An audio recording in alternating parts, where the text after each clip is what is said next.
Chilli powder, ಸಖತ್ ಖಾರ ಬಣ್ಣ ಮತ್ತು ರುಚಿ ಆಚಿ ಚಿಲ್ಲಿ ಪೌಡರ್. ಬಳ್ಳಾರಿಯಲ್ಲಿ ಬ್ಯಾನರ್ ವಿಚಾರಕ್ಕೆ ಫೈರಿಂಗ್ ಪ್ರಕರಣ. ಬಳ್ಳಾರಿಗೆ ಡಿಕೆಶಿ ಭೇಟಿ ಬಳಿಕ ರಾಜಕೀಯ ವಾತಾವರಣ ಬಿಸಿ ಏರತೊಡಗ್ತಾ ಇದೆ.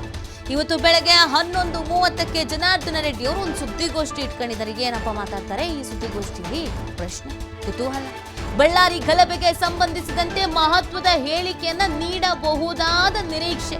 ಎಲ್ಲ ಜನಾರ್ದನ್ ರೆಡ್ಡಿ ಅವ್ರ ಕಡೆಗೆ ಬೊಟ್ಟು ಮಾಡಿ ತೋರಿಸ್ತಾ ಇದ್ದಾರೆ ನಿನ್ನೆಯಿಂದ. DCM ಹೋಗಿ ಬಂದ್ಮೇಲೆ ಅಂಥದ್ದು ಏನು ಬೆಳವಣಿಗೆ ಆಯಿತು? ರಾಜಕೀಯ ಷಡ್ಯಂತ್ರ ಆರೋಪ ಮಾಡಬಹುದಾದ ಸಾಧ್ಯತೆ ಇದೆ. ಅದಕ್ಕೆ ಅಂತಾನೆ ಈ ಒಂದು ಸುದ್ದಿಗೋಷ್ಠಿ ಅರೇಂಜ್ ಮಾಡ್ಕೊಂಡಿದ್ದಾರೆ ಅಂತ ಈಗ ಕೇಳ್ಬರ್ತಾ ಇರೋದು. ಮೃತ ರಾಜಶೇಖರ್ ಪ್ರಕರಣದ ಕುರಿತು ಸ್ಪಷ್ಟನೆ ನೀಡಬಹುದಾದ ಸಾಧ್ಯತೆ ಇದೆ. ಯಾವುದಾದ್ರು ಒಂದು ಹೊಸ ಬಾಂಬ್ ಹಾಕ್ಬೋದು, ಹಂಗಾಗಿದೆ ಹಿಂಗಾಗಿದೆ. ಈಗ ಆಲ್ರೆಡಿ ರಾಮುಲು ಅವ್ರು ಹಾಕ್ತಾನೇ ಇದ್ದಾರೆ. ಪೊಲೀಸ್ ತನಿಖೆ ಮತ್ತು ಸ್ಥಳ ಮಹಾಜರು ವಿಚಾರವನ್ನು ಪ್ರಸ್ತಾಪ ಮಾಡಬಹುದು. ಕಾಂಗ್ರೆಸ್ ನಾಯಕರ ಆರೋಪಿಗಳಿಗೆ ತಿರುಗೇಟನ್ನು ಕೊಡಬಹುದು. ಮುಂದಿನ ರಾಜಕೀಯ ಹೆಜ್ಜೆಗಳ ಬಗ್ಗೆನೂ ಕೂಡ ಸುಳಿವು ನೀಡಬಹುದಾದ ಸಾಧ್ಯತೆಗಳಿದೆ. ಒಟ್ಟಿನಲ್ಲಿ ಅವರ ಈ ಪ್ರೆಸ್ ಮೀಟ್ ಕೂಡ ಮಹತ್ವಕ್ಕೆ ಕಾರಣವಾಗ್ತಾ ಇದೆ. ಯಾವೆಲ್ಲ ವಿಚಾರವನ್ನು ಪ್ರಸ್ತಾಪಿಸ್ಬೋದು, ಏನೆಲ್ಲ ಮಾತಾಡ್ಬೋದು, ಯಾರಿಗೆ ಕೌಂಟರ್ ಕೊಡ್ಬೋದು, ಯಾರಿಗೆ ಸಂದೇಶ ರವಾನೆ ಮಾಡ್ಬೋದು, ಕಾದು ನೋಡಬೇಕಾಗತ್ತೆ. 11:11ವರೆಗೆ ಪ್ರೆಸ್ ಮೀಟ್ ಪ್ರಾರಂಭ ಅಂತ ಹೇಳ್ತಾ ಇದ್ದಾರೆ.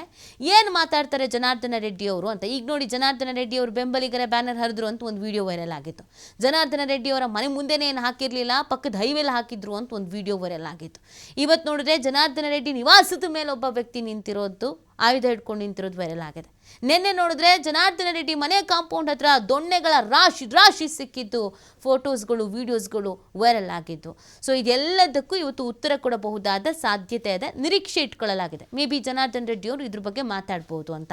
ಇದೆಲ್ಲ ಒಂದು ಕಡೆಯಲ್ಲಾದರೆ, ಇನ್ನೊಂದು ಕಡೆಯಲ್ಲಿ ನಾಯಕರೆಲ್ಲ ಒಂದಾಗ್ಬಿಟ್ಟಿದ್ದಾರೆ. ರಾಮುಲು ಅವರು, ರೆಡ್ಡಿ ಬ್ರದರ್ಸ್ ಇವರೆಲ್ಲ ಒಂದಾಗ್ಬಿಟ್ಟಿದ್ದಾರೆ. ಇಷ್ಟು ದಿನ ನಾನೊಂದು ತೀರ ನೀನೊಂದು ತೀರ, ನಿನ್ನ ಮುಖ ನಾನು ನೋಡಲ್ಲ, ಒಂದೇ ವೇದಿಕೆಯಲ್ಲಿ ಕೂತರು ನಿನಗೆ ನಾನು ಯಾರೋ ಗೊತ್ತಿಲ್ಲ ಅಂತಿದ್ದವರು ಈ ಪ್ರಕರಣ ಆಗ್ತಾ ಇದ್ದ ಹಾಗೆಯೇ ಒಟ್ಟಾಗಿದ್ದಾರೆ. ರಾಜಕೀಯವಾಗಿಯೂ ಕೂಡ ಏನಾದರೂ ಸುಳಿವು ಕೊಡ್ಬೋದಾ ಅನ್ನೋ ಪ್ರಶ್ನೆ. ಈ ಎಲ್ಲ ಬೆಳವಣಿಗೆಗಳ ಬಗ್ಗೆ ಮಾಹಿತಿ ನೀಡ್ತಾರೆ ನಮ್ಮ ಪ್ರತಿನಿಧಿ ಸಿದ್ದು.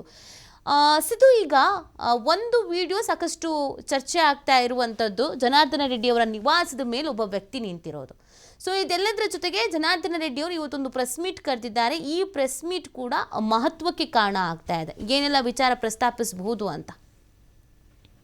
ಖಂಡಿತವಾಗ್ಲೂ ನೀತಿ. ಈಗ ಏನು ಇವತ್ತು ಕಾಂಗ್ರೆಸ್ನ ಪ್ರಮುಖ ಮುಖಂಡರು ಒಂದು ಈ ವಿಡಿಯೋ ಏನು ವೈರಲ್ ಮಾಡಿದಾರೋ ಆ ವಿಡಿಯೋದಲ್ಲಿ ಸಹ ಗಮನಿಸಬಹುದಾಗಿದೆ. ಕೆಲವೊಂದಿಷ್ಟು ಜನ ಮೇಲ್ಗಡೆಯಿಂದ ಕೈ ಮಾಡ್ತಾ ಇರ್ತಾರೆ, ಅವ್ರು ಯಾರೋ ಕಲ್ಲೆಸಿತಾ ಇದ್ದಾರೆ ಏನೋ ಅಂತ ಕೈ ಮಾಡಿದಾರೋ, ಅಥವಾ ಅಲ್ಲಿ ಏನಾದ್ರು ಗನ್ ತೆಗೆದಿರೋದಕ್ಕೆ ಏನಾದ್ರು ಗನ್ ತೆಗೆದಿರೋ ವಿಚಾರಕ್ಕೆ ಏನಾದ್ರು ಅಲ್ಲಿ ಕೈ ಮಾಡಿ ತೋರಿಸ್ತಾ ಇದ್ರೆ ಗೊತ್ತಿಲ್ಲ. ಆ ವಿಡಿಯೋ ಕೂಡ ಈಗ ಹೊರದಾಡ್ತಾ ಇದೆ. ಜೊತೆಗೆ ಇವತ್ತು 11:00ವರೆಗೆ ಏನೋ ಒಂದು ಸುದ್ದಿಗೋಷ್ಠಿಯನ್ನ ಜನಾರ್ದನ್ ರೆಡ್ಡಿ ಜನಾರ್ದನ್ ರೆಡ್ಡಿ ಮತ್ತು ಶ್ರೀರಾಮುಲು ಅವರ ಜಂಟಿ ಸುದ್ದಿಗೋಷ್ಠಿ ಸಹ ಮಾಡಲಿದ್ದಾರೆ. ಆ ಸುದ್ದಿಗೋಷ್ಠಿಯಲ್ಲಿ ನಿನ್ನೆ DK ಶಿವಕುಮಾರ್ ಅವರು ಸಹ ಬಳ್ಳಾರಿಗೆ ಬಂದಿದ್ರು. ಬಳ್ಳಾರಿಗೆ ಬಂದು ಹೋದ ನಂತರ ಇಲ್ಲಿ ಷಡ್ಯಂತ್ರ ಆಗಿದೆಯಾ ಅನ್ನುವಂಥ ಆರೋಪ ಇಟ್ಕೊಂಡು ಆ ಒಂದು ಸುದ್ದಿಗೋಷ್ಠಿ ನಡೆಸುವಂತ ಸಾಧ್ಯತೆಗಳು ಸಹ ಇದೆ. ಜೊತೆಗೆ ಈಗ ಮರಣೋತ್ತರ ಪರೀಕ್ಷೆ ಏನಿದೆಯಲ್ಲ, ಮರಣೋತ್ತರ ಪರೀಕ್ಷೆದೇ ಬಹಳ ಸಂಚಲನ ಮೂಡಿಸ್ತಾ ಇದೆ. ನಿನ್ನೆ ನಡೆದಂತಹ ಸಂದರ್ಭದಲ್ಲಿ ಶ್ರೀರಾಮುಲು ಅವರು ಏನು ಹೇಳಿದ್ರು, ಮರಣೋತ್ತರ ಪರೀಕ್ಷೆಯಲ್ಲಿ ಇನ್ನೂ 4 ಗುಂಡುಗಳಿತ್ತು, ಅದನ್ನ ಮರಣೋತ್ತರ ಪರೀಕ್ಷೆಯನ್ನ ಮಾಡಿಲ್ಲ ಅಂತೇಳಿ ಈಗ ಆರೋಪವನ್ನ ಮಾಡಿದ್ದಾರೆ. ನಿನ್ನೆ ವಿಮ್ಸ್ ಡೈರೆಕ್ಟರ್ ಹೇಳಿದ್ರು ನಾವು ಸರಿಯಾಗಿ ಮಾಡಿದ್ದೀವಿ. ವಿಮ್ಸ್ನ ಡೈರೆಕ್ಟ್ ಹೇಳುವಂಥದ್ದು ಅದರ ಪರಿಣಿತ ಸಂಬಂಧಪಟ್ಟಂತೆ ಏನು ಇನ್ನೊಂದಿಷ್ಟು ಏನಿರ್ತವೆ ಅವು ಸಿಕ್ಕಾಕೊಂಡಿತ್ತು ಲಂಗ್ಸ್ ಅಲ್ಲಿ, ಕೆಲವೊಂದಿಷ್ಟು ಅದನ್ನ ನಾವು ಚೆಕ್ ಮಾಡುವಂತ ಕೆಲಸವನ್ನ ಮಾಡಿದ್ದೀವಿ ಅಂತ ಹೇಳಲಾಗಿದೆ. ಆದರೆ ಇದನ್ನೆಲ್ಲವನ್ನ ಹೊರತುಪಡಿಸ್ತಾ ಹೋದ್ರೆ ಶ್ರೀರಾಮುಲು ಅವರು ಮಾಡಿರುವಂತ ಆರೋಪ ಏನಿದೆಯಲ್ಲ ಬಹಳ ದೊಡ್ಡ ಚರ್ಚೆ ಆಗ್ತಾ ಇದೆ. ಇನ್ನೂ 4 ಬುಲೆಟ್ ಅವರ ದೇಹದಲ್ಲಿತ್ತು, ಅದನ್ನ ಇವರು ಸರಿಯಾಗಿ ತನಿಖೆ ಮಾಡಲಿಲ್ಲ. ತನಿಖೆ ಮಾಡದೆ ಹಾಗೆ ಅವರ ರೆಡ್ಡಿ ಸಮುದಾಯದಲ್ಲಿ ಅವ್ರದೇ ಆದಂತ ಒಂದಿಷ್ಟು ನಿಯಮಗಳಿರುತ್ತೆ, ಸಂಪ್ರದಾಯಗಳಿರುತ್ತೆ. ಆ ಸಂಪ್ರದಾಯಗಳ ಮೀರಿ ಇವರು ಅವರನ್ನ ಸುಟ್ಟು ಹಾಕಲಾಯಿತು. ಮೃತದೇಹವನ್ನ ಸುಟ್ಟು ಹಾಕುವಂತ ಕಾರಣ ಏನಿತ್ತು, ಆ ಮೃತದೇಹಕ್ಕೆ ಇನ್ನೂ ಸಮಯ ಇತ್ತಲ್ಲ, ಅದನ್ನ ಯಾಕೆ ಸುಟ್ಟು ಹಾಕಿದ್ರು ಅನ್ನುವಂತ ಕೂಡ ಆರೋಪ ಕೂಡ ಇದೆ. ಜೊತೆಗೆ ಏನು ರಾಮುಲು ಅವರು ಕೂಡ ಆರೋಪ ಏನಂದ್ರೆ, ಅಡಿಷನಲ್ SP ಆದಂತ ರವಿಕುಮಾರ್ ಅವರೇ ಅವರಿಗೆ ಹೋಗಿ ಬೆದರಿಕೆ ಹಾಕಿದ್ದಾರೆ. ಬೆದರಿಕೆ ಹಾಕಿ ಇದನ್ನ ಸುಟ್ಟು ಹಾಕುವಂಥದ್ದನ್ನ ಮಾಡಿ ಅಂತೇಳಿ ಹೇಳಿದಕ್ಕೆ ಅವರು ಸುಟ್ಟು ಹಾಕಿದ್ದು. ಇಲ್ಲ ಅಂದ್ರೆ ಅದನ್ನ ಅಗಿಬೇಕಾಗಿತ್ತು, ಅಗದು ಮುಚ್ಚಬೇಕಾಗಿತ್ತು. ಮುಚ್ಚಿದ್ರೆ ಮುಂದೆ ಏನಾದರೂ ಈ ತನಿಖೆ ಮತ್ತೆ ಎಚ್ಚೆತ್ಕೊಂಡು ತನಿಖೆ ನಡೆಸುವಂತ ಸಂದರ್ಭದಲ್ಲಿ ಏನಾದರೂ ಫಾರೆನ್ಸಿಕ್ಸ್ಗೆ ಬೇಕಾದ ಸಂದರ್ಭದಲ್ಲಿ ಆತನ ಮೃತದೇಹವನ್ನ ಚೆಕ್ ಮಾಡುವಂತಹದ್ದು ಆಗ್ಬೋದಾಗಿತ್ತು. ಆದರೆ ಇದನ್ನ ಬೇಕು ಅಂತಾನೆ ಮುಚ್ಚಬೇಕು ಅನ್ನುವಂತ ನಿಟ್ಟಿನಲ್ಲೇ ಕಾಂಗ್ರೆಸ್ ಸರ್ಕಾರ ಈ ಕೆಲಸಕ್ಕೆ ಮುಂದಾಗಿದೆ ಅನ್ನುವಂಥದ್ದನ್ನ ಆರೋಪವನ್ನು ಆರೋಪವನ್ನ ಸಹ ಶ್ರೀರಾಮುಲು ಅವರು ಸಹ ಮಾಡಿದ್ದಾರೆ. ಏನೇ ಇರಲಿ, ದಿನದಿಂದ ದಿನಕ್ಕೆ ಈ ಗಲಾಟೆ ಏನಾಯ್ತಲ್ಲ, ಗಲಾಟೆಗೆ ಒಂದೊಂದು ವಿಡಿಯೋಗಳು ಸಹ ಸಾಮಾಜಿಕ ಜಾಲತಾಣದಲ್ಲಿ ವೈರಲ್ ಆಗ್ತಾ ಇದ್ದಾವೆ.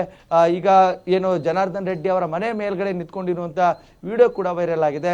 ಈ ವಿಡಿಯೋನ ಇಟ್ಕೊಂಡು ಮತ್ತು ಫೋಟೋನ ಇಟ್ಕೊಂಡು ಪೊಲೀಸರು ಕೂಡ ಸಾಕ್ಷಿ ಆಧಾರಗಳನ್ನ ಪರಿಶೀಲನೆ ಮಾಡಬೇಕಾಗತ್ತೆ. ಕೆಲವೊಂದಿಷ್ಟು ಆರೋಪಗಳು ಕೂಡ ಏನಿತ್ತು ಅಂದ್ರೆ, ಜನಾರ್ದನ್ ರೆಡ್ಡಿ ಅವರ ನಿವಾಸ ಮೇಲಿಂದನೇ ಖಾರದ ಪುಡಿಯನ್ನ ಒಂದು ಚೀಲಲ್ಲಿ ಕಟ್ಟಿ ಎಸ್ತಿದ್ದಾರೆ ಅನ್ನುವಂಥದ್ದು ಕೂಡ ಹೇಳಿದ್ರು. ಅದಾದ ಹೊರತು ಬನ್ನಲ್ಲಿ ನಿನ್ನೆ ಒಂದು ವಿಡಿಯೋ ಕೂಡ ಸಿಕ್ಕಿತ್ತು. ಯಾವ ರೀತಿಯಾದಂತಹ ವಿಡಿಯೋ ಅಂದ್ರೆ, ಒಂದು ಮಹಿಳೆ ಆ ಗಲಾಟೆ ಭರತ್ ರೆಡ್ಡಿ ಕೂಡ ಒಂದು ಕಡೆಯಿಂದ ನಡ್ಕೊಂಡು ಬರ್ತಾ ಇರ್ತಾರೆ. ಅಲ್ಲಿಯ ಬಿಜೆಪಿಯ ಮಹಿಳೆ ಏನ್ ಮಾಡ್ತಾಳೆ, ಖಾರದ ಪುಡಿಯನ್ನ ಎರಚಿರುವಂತಹ ವಿಡಿಯೋ ಕೂಡ ಲಭ್ಯವಾಗಿದೆ. ಹೀಗೆ ಹಲವಾರು ಪ್ರಶ್ನೆಗಳು ಸಹ ಸಾಕಷ್ಟು ಕಾಡ್ತಾ ಇದೆ. ಅಂದ್ರೆ ಯಾರಿಂದ ಈ ಪ್ರಚೋದನೆ ಆಯಿತು ಗಲಾಟೆಗೆ ಅನ್ನೋದಕ್ಕೆ ಈಗ ಪೊಲೀಸರ ಸಾಕ್ಷಿ ಕೂಡ ನೋಡ್ಬೇಕಾಗತ್ತೆ. ಈಗ ಸಾಕಷ್ಟು ಇಂಚಿಂಚಾದ ಮಾಹಿತಿಯನ್ನ ಸಹ ಪೊಲೀಸರು ಪಡೆದುಕೊಳ್ಳುವಂತ ಕೆಲಸವನ್ನ ಸಹ ಮಾಡ್ತಾ ಇದ್ದಾರೆ ಅಂತ ಹೇಳ್ಬೋದಾಗಿದೆ. ನೀತಿ. ಓಕೆ, ಥ್ಯಾಂಕ್ ಯು ಸಿದ್ದು ತಮ್ಮೆಲ್ಲ ಡೀಟೇಲ್ಸ್ಗಾಗಿ.